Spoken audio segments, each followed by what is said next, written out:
it's fascinating. The only way that capitalism can survive is by being corrupt and creating scarcity and creating a need and keeping people destabilized. And it's fascinating. Why is it not just simple to say, let's invest in this country, let's put it back on track? And why does there always need to be these people underground, these lobbyists that are always going to vie for power and are always going to grab the money, it's fascinating. Just right now, what's going on with the Prime Minister, the Canadian Prime Minister, I think I barely looked at are you familiar with this? We don't need to talk about the it. The Wee scandal?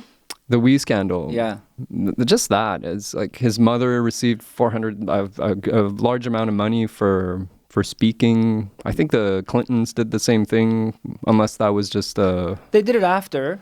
But for him, it's actually, I was very surprised that he allowed himself he allowed this. It was such a boneheaded move, in my opinion, because obviously there's a conflict of interest that I think his parents, or I think you said his mother, but I think also his wife has spoken, but she said, oh, well, she wasn't paid for it.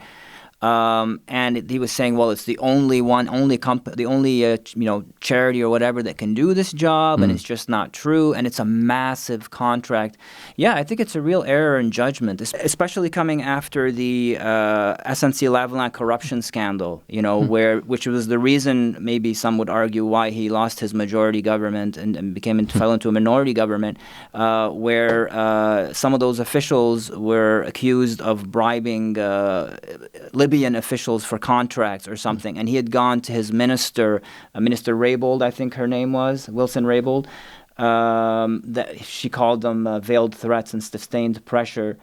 Basically, as SNC Lavalin has a lot of employees, they didn't want to they wanted it to be swept under the carpet for the sake of those benefits, So coming after that, you'd think he'd be more careful in making these types of decisions.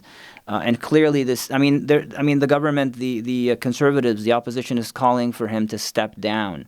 That's how bad the Wee thing has gotten.